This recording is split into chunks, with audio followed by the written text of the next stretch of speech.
We continue our study today in all that Jesus taught. యేసు బోధించినదంతయు అనే మన అధ్యయనమును ఈ రోజు కొనసాగిద్దాం.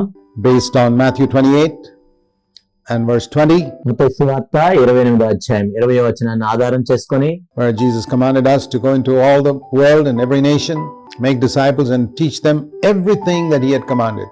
అక్కడ యేసుక్రీస్తు ప్రభువారు ఏం చెప్పారంటే, మీరు వెళ్ళి సమస్త జనులను శిష్యులుగా చేసి తండ్రి యొక్క కుమారుని యొక్క పరిశుద్ధాత్మ యొక్క నామములోనికి వారికి బాప్తిజం ఇచ్చుచు నేను మీకు ఏ సంగతులను ఆజ్ఞాపించుతునో వాటన్నిటినీ గైకొనవాలని వారికి బోధించండి. And since it's my own feeling that a lot that Jesus taught is not being demonstrated by Christian leaders, నాకు అనిపించేది ఏంటంటే యేసుక్రీస్తు ప్రభువారు బోధించిన దాంట్లో చాలా వరకు క్రైస్తవ నాయకులు దాన్ని ప్రదర్శించట్లేదు and not taught sufficiently, I felt it would be good to take a study on this, and that's what we've been doing these past few sessions. తగినంతగా దాన్ని బోధించలేదు. అందుకే నేనేమనుకుంటున్నానంటే దీని మీద ఒక అధ్యయనం చేస్తే బాగుంటుందని గత కొన్ని అధ్యయనాలు మనం చేస్తూ వచ్చాం. We come today to Matthew's Gospel chapter 5 and verse 13. మత్తయి సువార్త 5వ అధ్యాయం 13వ వచనం ఈ రోజు మనం చూద్దాం. Teach the disciples to do all that I commanded.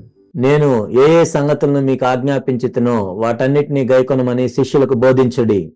We need to understand all that he taught to understand behind his teaching the commandments of Jesus Christ. యేసు బోధించిందంతయు మనం అర్థం చేసుకోవాలి. దాని వెనుక యేసుక్రీస్తు ప్రభువారు ఆజ్ఞాపించిందంతా కూడా మనం అర్థం చేసుకోవాలి. He turns to his disciples. Remember the Sermon on the Mount that we read in Matthew 5. ఆయన తన శిష్యుల తట్టు చూచెను. మీరు జ్ఞాపకం ఉంచుకున్నట్లయితే మత్తయి సువార్త 5వ అధ్యాయంలో is primarily to his disciples. Verse 1 of chapter 5. కొండ మీద ప్రసంగం ప్రాథమికంగా తన శిష్యులకు ఆయన బోధించాడు. మత్తయి సువార్త 5వ అధ్యాయం 1వ వచనంలో మనం దాన్ని చూస్తాం. His disciples came to him and he taught them. The multitude sat around listening. మత్తయి సువార్త 5వ అధ్యాయం 1వ వచనంలో మనం చూసినట్లయితే ఆయన జనసమూహమును చూచి కొండ ఎక్కి కూర్చుండగా ఆయన శిష్యులు ఆయన ఎద్దకు వచ్చిరి. అప్పుడు ఆయన నోరు తెరచి ఇలాగు బోధింపసాగెను. To his disciples he says, you are the salt of the earth. తన శిష్యులతో ఆయన ఏం చెప్తున్నాడంటే మీరు ఈ లోకమునకు ఉప్పై ఉన్నారు. He didn't say that to the multitudes. The multitudes are certainly not the salt of the earth. ఆయన ఆ జనసమూహములతో ఈ మాటలు చెప్పలేదు. ఎందుకంటే వాళ్ళు ఈ లోకానికి ఉప్పుగా లేరు. They don't have any salt. వారి వద్ద ఎటువంటి ఉప్పు లేదు. But the disciples are to be the salt of the earth. కానీ శిష్యులను మనం చూసినట్లయితే వారు ఈ లోకానికి ఉప్పుగా ఉన్నారు. Jesus was a great master of using word pictures. యేసుక్రీస్తు ప్రభువారు మాటలను సాదృశ్య రూపంలో చెప్పే విషయంలో ఆయన ఎంతో నిష్ణాతుడై ఉన్నాడు.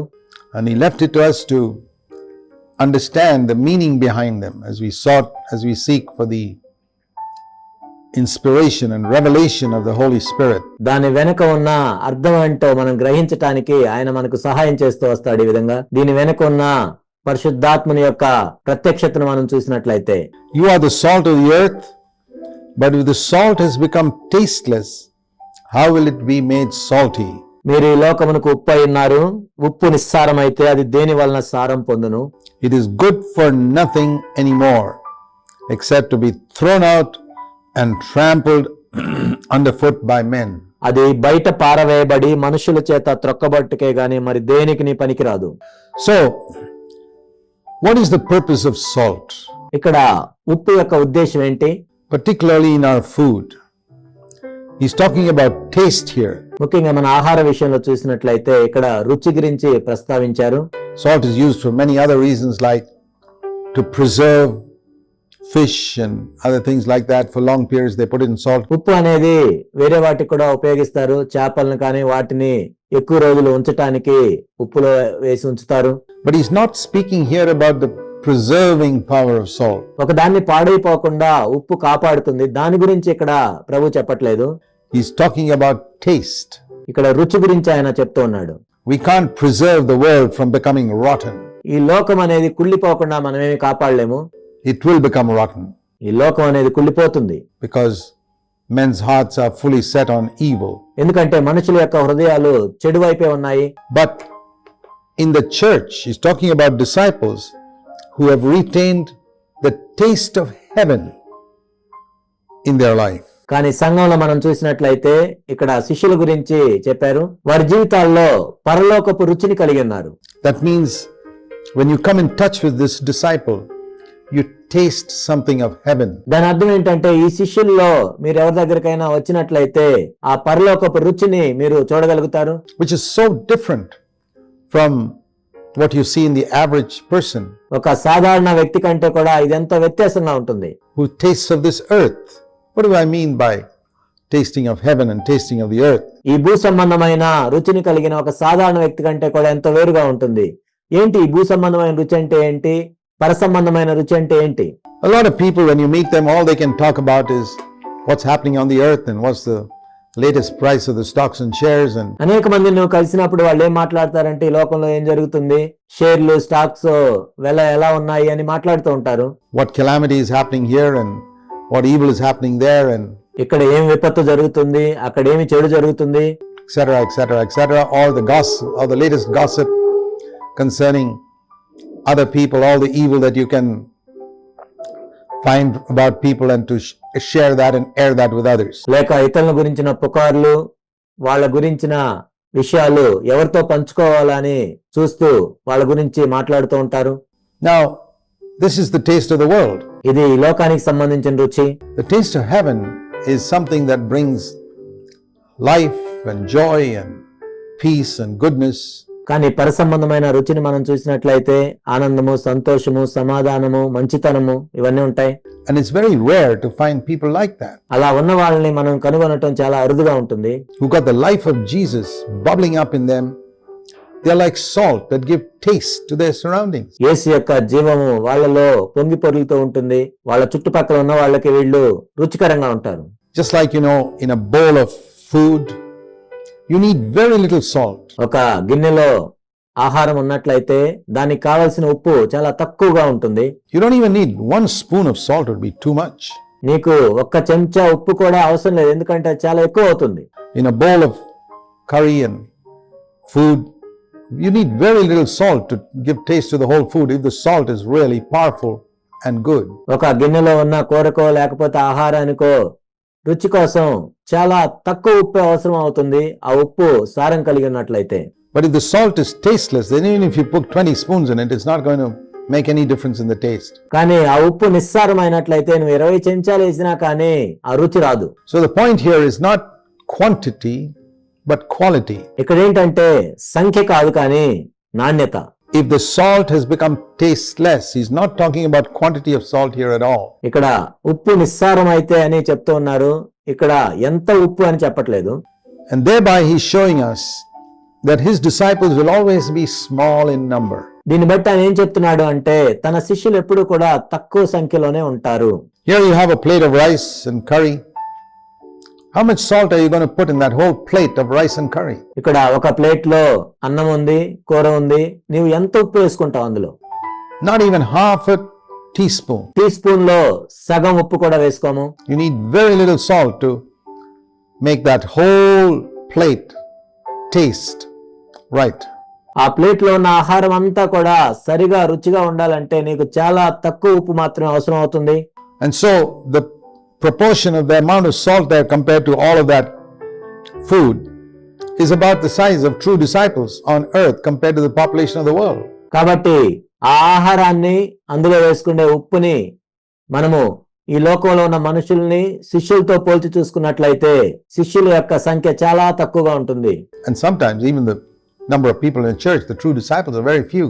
కొన్నిసార్లు మనం చూసినట్లయితే ఒక సంఘంలో ఉన్న సభ్యులందరిలో చూసినట్లయితే శిష్యుల సంఖ్య చాలా తక్కువగా ఉంటుంది వారిలో కూడా. But it's those true disciples who are the salt of the earth.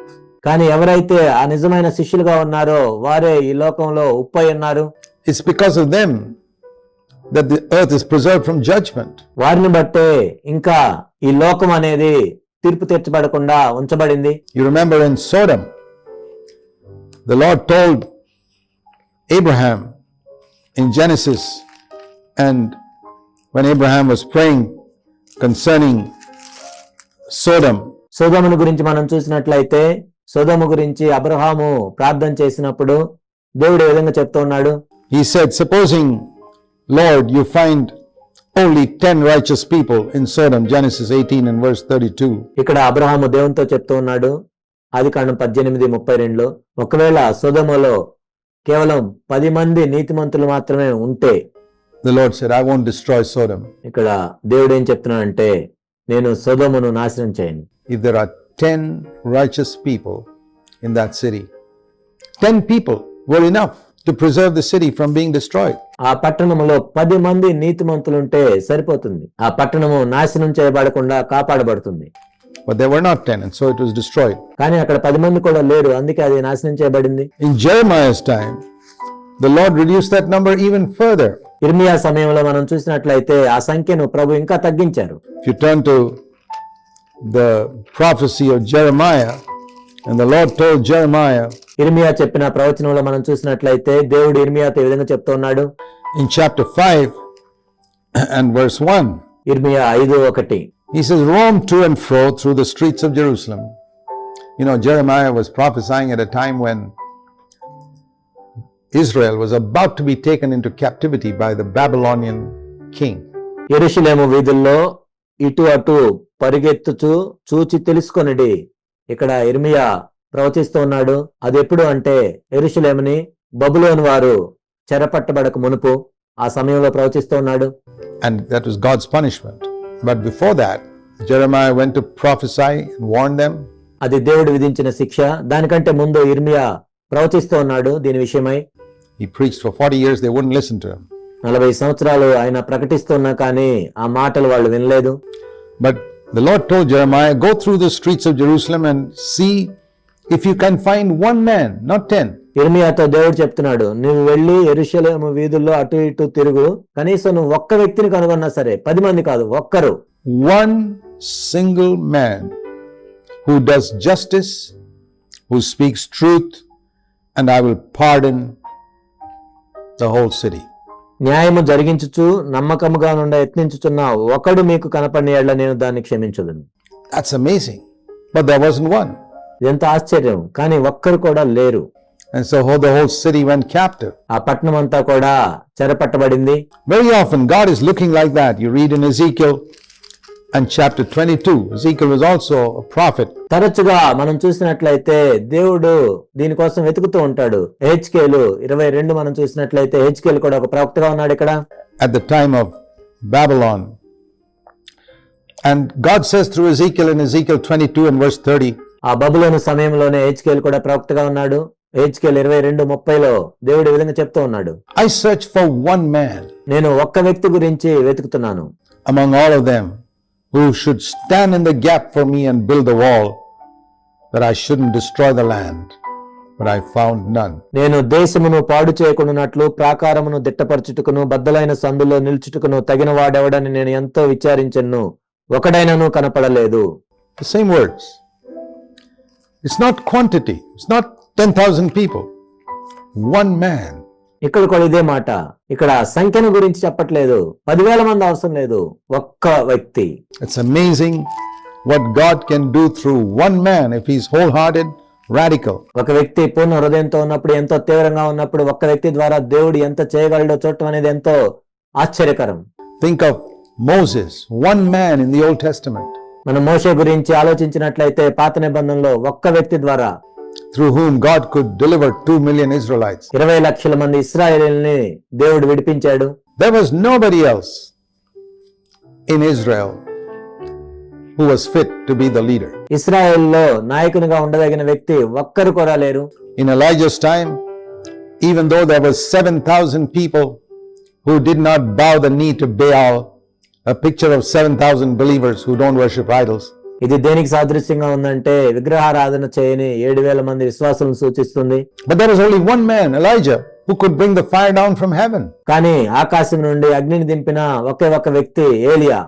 It's the same proportion today. You might find one believer among 7,000 believers who can bring the fire down from heaven. ఈనాడు కూడా మనం అదే చూడగలం. 7,000 మంది విశ్వాసుల్లో పరలోకం నుండి అగ్నిని తీసుకుని రాగలిగిన విశ్వాసి ఒక్కడే ఉంటాడు. Through their ministry or their prayer or whatever. వారి పరిచర్య ద్వారా అయినా, ప్రార్థన ద్వారా అయినా, ఏ విధంగా అయినా సరే.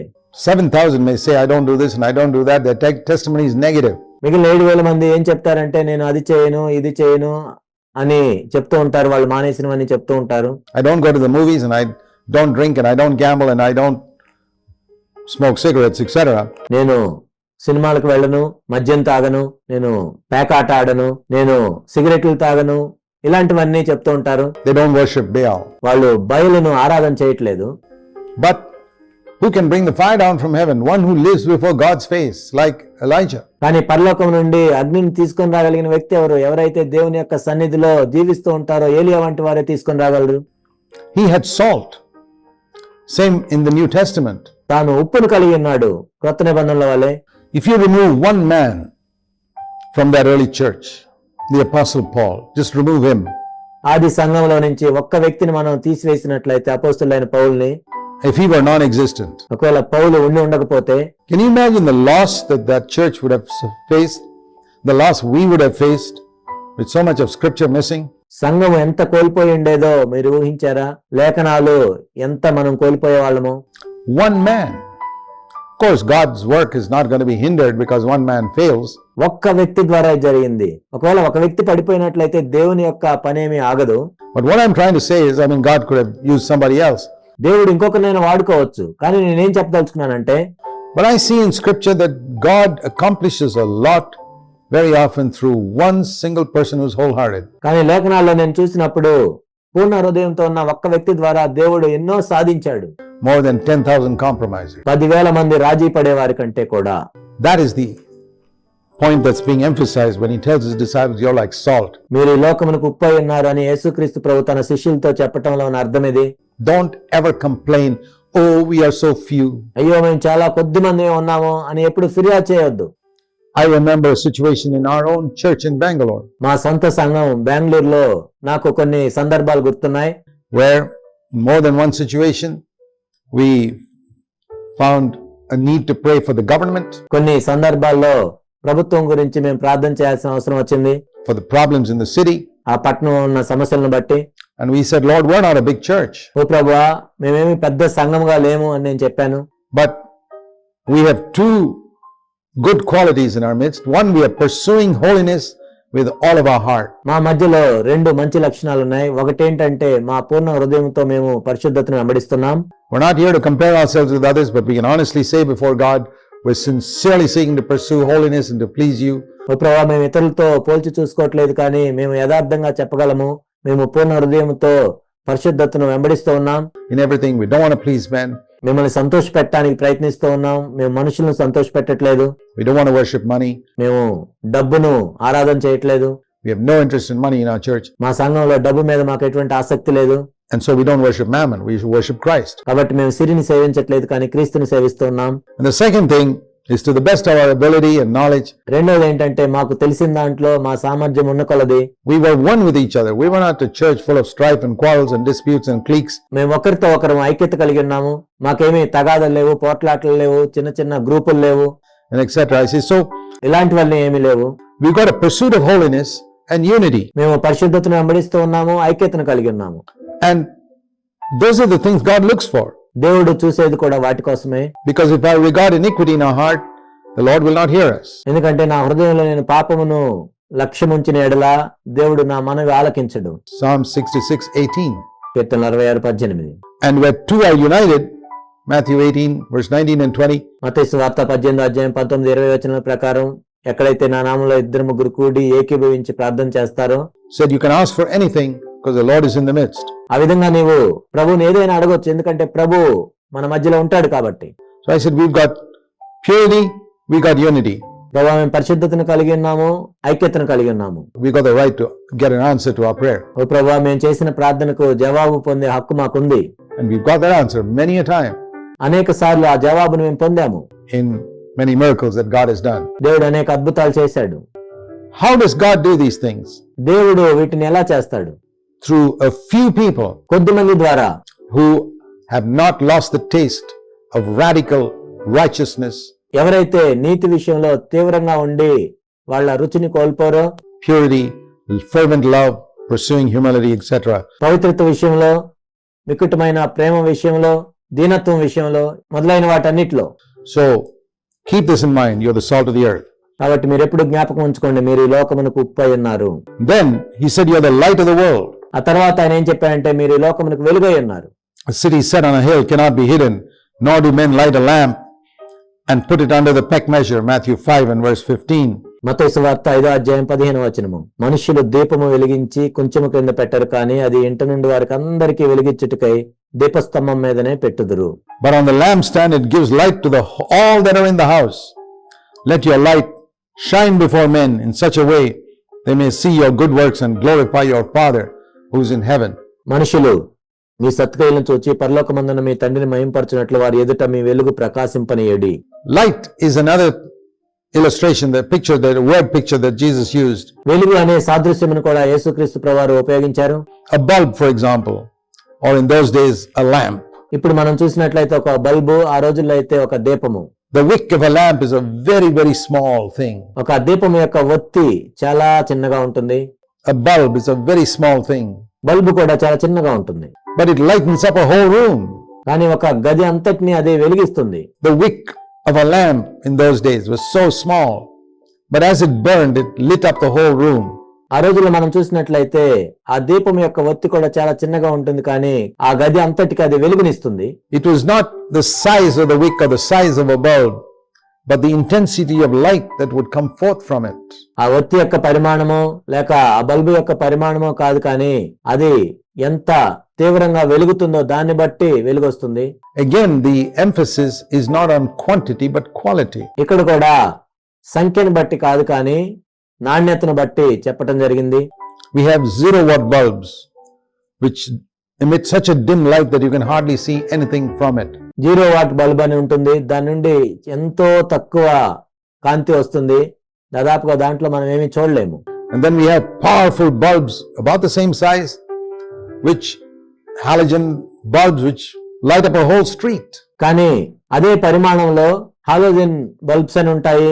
అవేం చేస్తాయంటే ఆ బజార్ అంతటికీ కూడా కాంతినిస్తాయి. So a bulb can be a very low wattage or very high wattage. The importance is not the size. కాబట్టి ఒక బల్బుని మనం చూసినట్లయితే తక్కువ వాట్స్ ఉండొచ్చు, ఎక్కువ వాట్స్ ఉండొచ్చు, కానీ దాని పరిమాణం కాదు ముఖ్యం, but the power, the intensity of power with which you can light up something. కానీ అది ఎంత శక్తితో ఎంత తీవ్రంగా వెలుగుతుంది అన్నదే ముఖ్యం. And Jesus says, you're the light of the world. The world is in darkness. యేసుక్రీస్తు ప్రభువారు ఏం చెప్పారంటే, మీరు ఈ లోకమునకు వెలుగై ఉన్నారు, ఈ లోకము చీకట్లో ఉంది. There must be nothing of that darkness in me. ఆ చీకటి నాలో ఏమీ ఉండకూడదు. If I am a bulb and the darkness in the world is in me, then I'm like a fused bulb. నేను ఒక బల్బు లాగా ఉన్నట్లయితే, కానీ ఈ లోకంలో ఉన్న చీకటి నాలో ఉన్నట్లయితే నేను ఫ్యూజ్ పోయిన బల్బు వలె ఉంటాను. And a lot of churches have got Christians who are like fused bulbs. అనేక సంఘాలలో ఉన్న అనేక మంది విశ్వాసులు ఫ్యూజ్ పోయిన బల్బుల వలె ఉన్నారు. Once upon a time they were burning. ఒకానొకప్పుడు వాళ్ళు వెలుగుతూ ఉన్నారు. But they're fused. They're backslidden. And the light is not shining anymore. వాళ్ళు ఫ్యూజ్ పోయిన బల్బుల వలె ఉన్నారు, వెనక్కి దిగజారిపోయారు, వాళ్ళకి ఏమాత్రం వెలుగునివ్వట్లేదు. What is that light? ఆ వెలుగు ఏంటి? It says here, let your people see your good works. ప్రజలు మీ సత్క్రియలను చూడాలి, and glorify your Father in heaven. పరలోకమందున్న మీ తండ్రిని మహింపరచాలి. In those days, light came through a lamp that was constantly burning with oil being supplied for the wick. ఆ రోజుల్లో మనం చూసినట్లయితే దీపములు నిరంతరం వెలగాలి అంటే ఆ ఒత్తికి ఎప్పుడు కూడా నూనెను అందించుతూ ఉండాలి. To burn. And that oil is a picture of the Holy Spirit. ఇక్కడ మనము ఆ నూనెను చూసినట్లయితే పరిశుద్ధాత్మకు సాదృశ్యంగా ఉంది. See, one mark of a person anointed with the Holy Spirit is that he does good. ఒక వ్యక్తి పరిశుద్ధాత్మ చేత అభిషేకించబడ్డాడు అంటానికి గుర్తు ఏంటంటే ఆ వ్యక్తి మంచి చేస్తూ ఉంటాడు. It says in Acts chapter 10 and verse 38. అపోస్తల కార్యములు 10:38 ఈ విధంగా చెప్పబడింది. That when Jesus was anointed with the Holy Spirit and power, దేవుడు యేసును పరిశుద్ధాత్మతోను శక్తితోను అభిషేకించెను. he went about doing good. ఆయన మేలు చేస్తూ ఉన్నాడు. He didn't go around collecting money from people for his ministry, తన పరిచర్య కోసం ప్రజల దగ్గర డబ్బులు వసూలు చేసుకుంటూ తిరగలేదు, like a lot of so-called anointed preachers do today. ఈనాడు అనేక మంది మేము దేవుని చేత అభిషేకించబడ్డాం అని చెప్పుకుండే బోధకుల వలె. He was exactly the opposite of that. సంపూర్ణంగా వీరికి ఆయన వ్యతిరేకంగా చేశాడు. He went around doing good and he never charged for it. ఆయన మేలు చేస్తూ వెళ్ళాడు, దాని గురించి ఆయన ఏమీ డబ్బులు వసూలు చేయలేదు. People voluntarily gave him gifts without his asking. He accepted it. ఆయన అడగకుండానే కొంతమంది స్వచ్ఛందంగా విరాళాలు ఇచ్చారు, అయితే వాటిని ఆయన అంగీకరించాడు. But he would never make his needs known to anyone. కానీ తన అవసరాలను ఆయన ఎవరికి తెలియజేయలేదు. He went about doing good without any charge. ఆయన ఎవరి దగ్గర డబ్బులు తీసుకోకుండా మేలు చేస్తూ వెళ్ళాడు. And here it says, let your light so shine before men that they may see your good works. మనుషులు మీ సత్క్రియలను చూచి పరలోకమందున్న మీ తండ్రి మహింపరచినట్లు వారి ఎదుట మీ వెలుగు ప్రకాశింపనీయుడి. And not glorify you. నిన్ను మహింపరచడం కాదు. If you do good works to get honor for yourself and to get glory for yourself, that's actually darkness. నీ మహిమ కోసం నీ ఘనత కోసం నీవు సత్క్రియలు చేస్తూ ఉన్నట్లయితే నిజానికి అది అంధకారం. And a lot of good works that many Christians do, అనేక మంది క్రైస్తవులు చేసే సత్క్రియలు ఎలా ఉంటాయంటే advertising themselves and getting honor for themselves or their organization or their ministry, is actually darkness. వాళ్ళు ప్రకటించుకుంటూ ఉంటారు, వాళ్ళ ఘనత కోసం వాళ్ళు చేస్తూ ఉంటారు, వాళ్ళ సంస్థలను వాళ్ళు ప్రకటించుకుంటూ ఉంటారు, వాళ్ళ పరిచర్యలను ప్రకటించుకుంటూ ఉంటారు. నిజానికి ఇది ఎంతో చీకటి. Because there's no glory that goes to the Father in heaven. ఎందుకంటే పరలోకమందున్న తండ్రికి ఎటువంటి మహిమ ఇక్కడ వెళ్ళటం లేదు. The glory comes to that particular organization or that particular man. ఆ ప్రత్యేకమైన సంస్థకో ఆ ప్రత్యేకమైన వ్యక్తికో మహిమ వస్తుంది. Let people see your good works, and it says here, glorify your Father in heaven. That is the true light. ఇక్కడ చెప్పబడినట్లుగా ప్రజలు నీ సత్క్రియలను చూచి పరలోకమందున్న తండ్రిని మహిమపరచాలి. అది ఇక్కడ వెలుగంటే. Where a person is doing good, and as a result of that, Christ is glorified. ఒక వ్యక్తి మేలు చేస్తున్నప్పుడు దాని ఫలితంగా క్రీస్తు నామం మహిమపరచబడినట్లయితే, and not the individual. ఆ వ్యక్తి మహిమ కాదు. This is what it means to manifest light. వెలుగు ప్రకాశించబడటం అంటే ఇదే. In John chapter 1, this life is described. This light is described like this. యోహాను సువార్త 1వ అధ్యాయంలో ఈ వెలుగు గురించి ఈ విధంగా వర్ణించబడింది. John 1:4. యోహాను 1:4. In Jesus Christ was life, and that life was the light of men. ఆయన యందు జీవము ఉండెను, ఆ జీవము మనుషులకు వెలుగై ఉండెను. So the light is not a doctrine. It's not a teaching. ఇక్కడ వెలుగు అంటే ఒక సిద్ధాంతం కాదు, ఒక బోధ కాదు. It's not a particular message. It's a life. ఒక ప్రత్యేకమైన వర్తమానం కాదు, కానీ జీవం.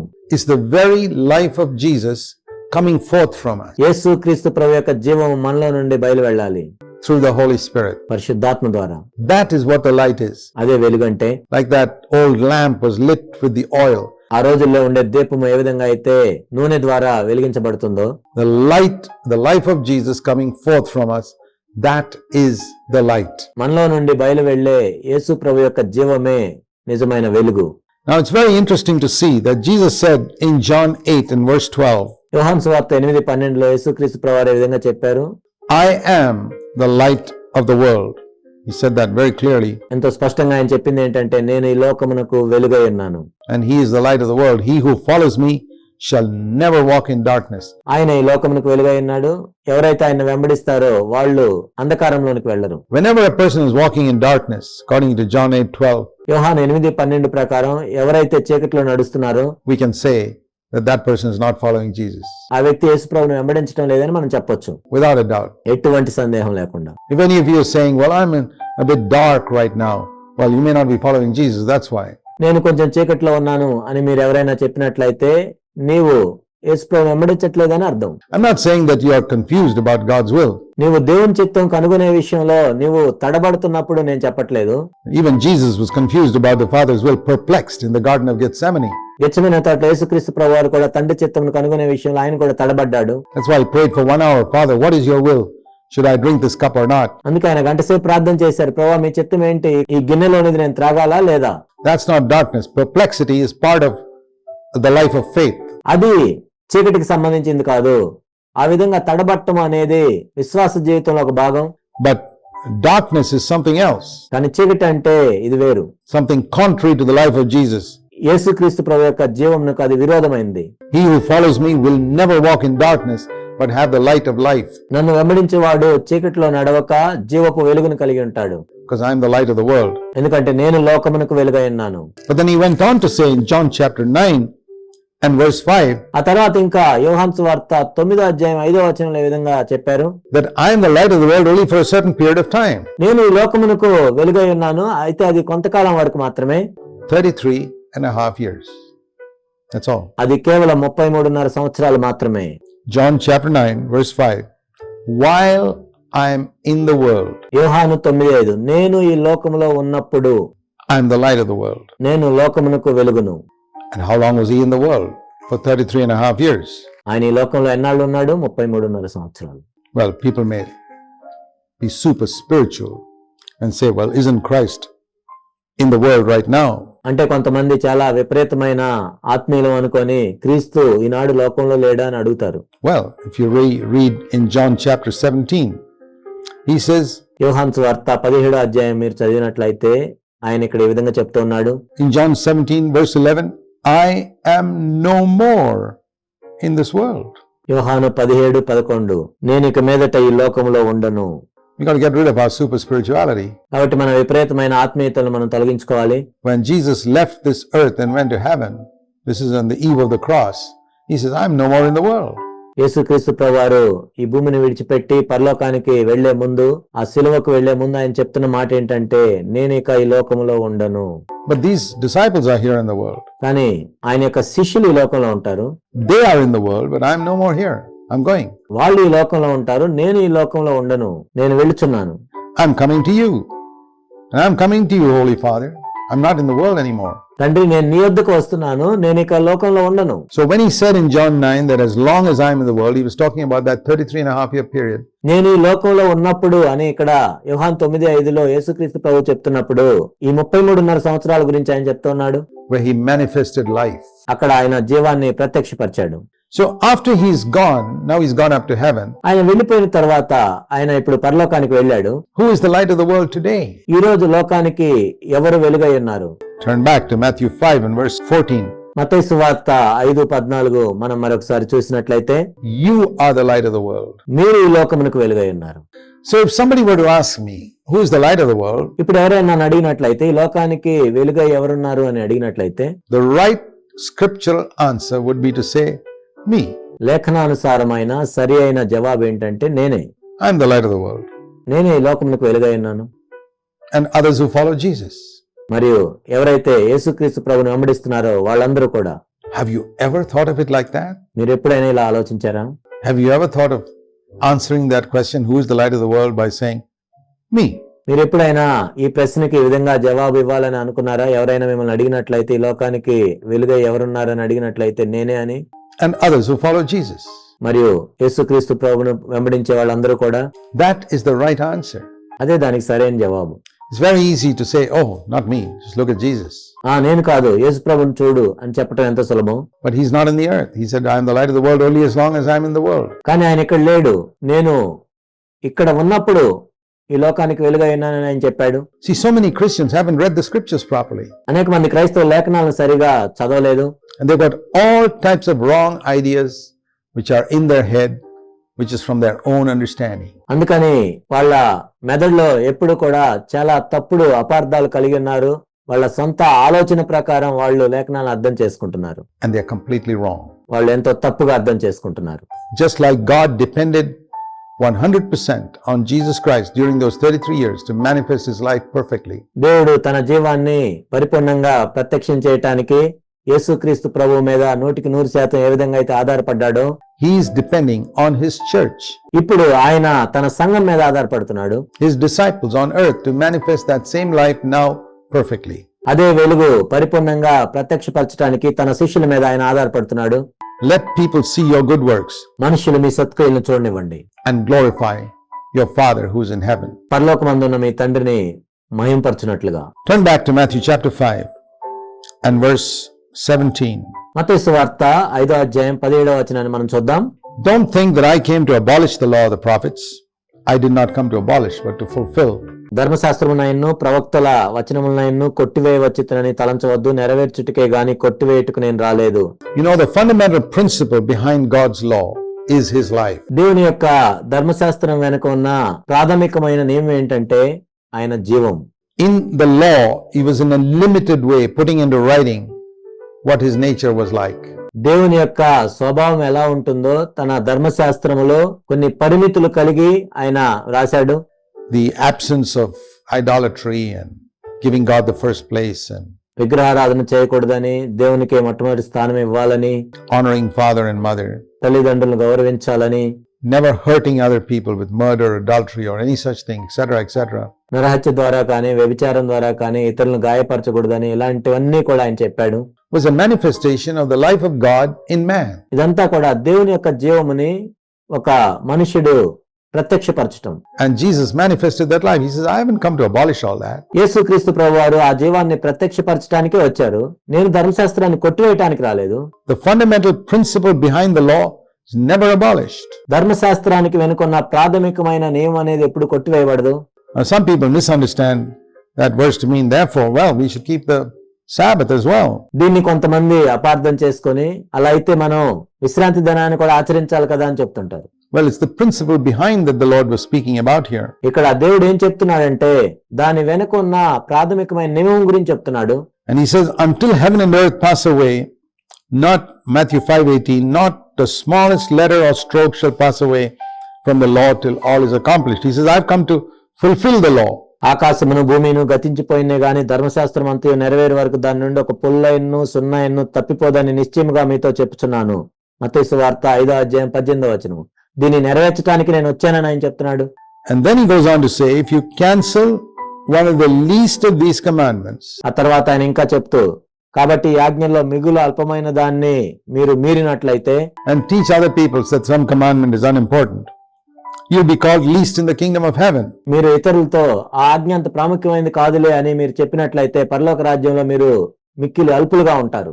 But if you keep them and teach others to keep even the least commandment, you'll be called great in the kingdom of heaven. అయితే వాటిని గైకొని ఇతరులు కూడా గైకొనాలని మీరు వారికి బోధించినట్లయితే పరలోక రాజ్యంలో మీరు గొప్పవారిగా ఉంటారు. Now, is he referring to the 10 commandments or the commandments of Moses?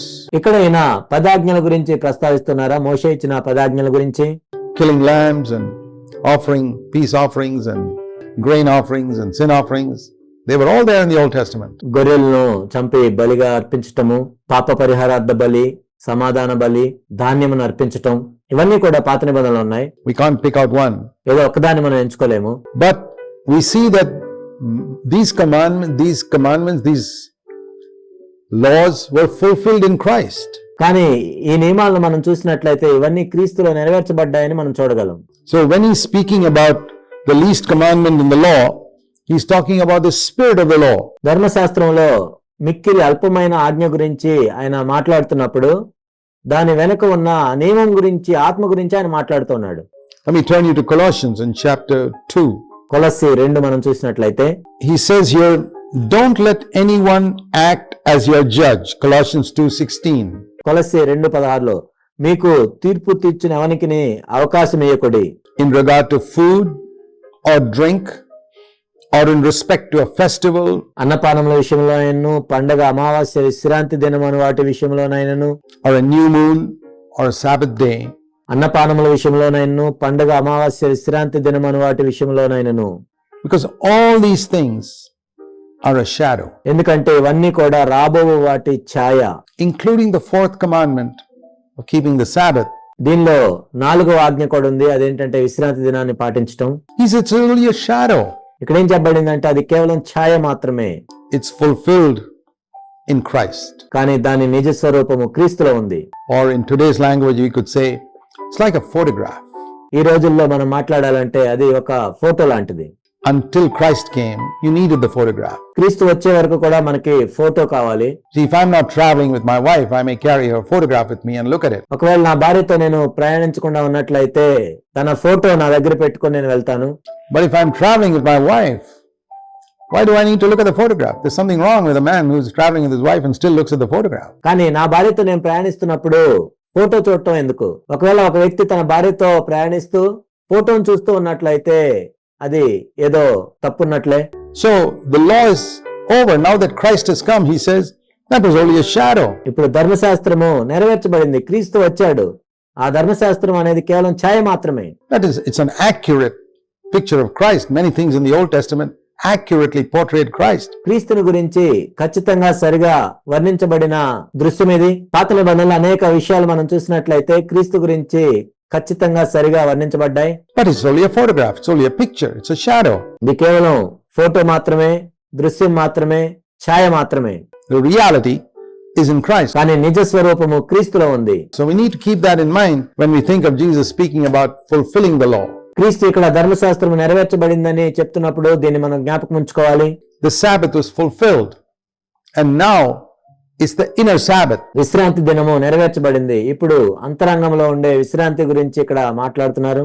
That the Lord is seeking to bring into our hearts. Come to me and I will give you rest. ఇక్కడ ప్రభు అంతరంగంలో ఉండే విశ్రాంతి నేను ఇస్తానని చెప్తున్నా. నా యొద్దకు రండి, నేను మీకు విశ్రాంతిని కలుగజేస్తానని చెప్తున్నారు. That inner rest that comes as we take his yoke upon us. తన కాడిని మనం మోసినట్లయితే అంతరంగంలో మనం విశ్రాంతిని కలిగి ఉంటాం. I just mentioned that because some people think of that as the one commandment that should never be cancelled. నేను ఎందుకు చెప్తున్నానంటే చాలా మంది ఏమంటారంటే ఈ ఆజ్ఞను మనం కొట్టివేయలేమని చెప్తూ ఉంటారు. No, the fulfillment of the law is now through the Holy Spirit inside our hearts. లేదు, ధర్మశాస్త్రం యొక్క నెరవేర్పు అనేది పరిశుద్ధాత్మ ద్వారా ఇప్పుడు మన హృదయాల్లో జరుగుతుంది. In Romans and chapter 8, this is explained like this. రోమీయులకు రాసిన పత్రిక 8వ అధ్యాయంలో ఈ విధంగా వివరించబడింది. The righteous requirement of the law, Romans 8:4, is now fulfilled inside us. ధర్మశాస్త్ర సంబంధమైన నీతి విధి ఇప్పుడు మన అంతరంగంలో నెరవేర్చబడుతుంది. రోమ 8:4. Who do not walk according to the flesh, but according to the Spirit. శరీరమును అనుసరించక ఆత్మను అనుసరించి నడుచుకుని మన యందు. This is how the law is fulfilled, Romans 8:4. We got to compare scripture with scripture. రోమ 8:4 ప్రకారము ధర్మశాస్త్రము ఈ విధంగా నెరవేర్చబడింది. మనము ఒక లేఖనాన్ని మరొక లేఖనంతో పోల్చి అర్థం చేసుకోవాలి. The law will not pass away. He did not come to abolish but to fulfill.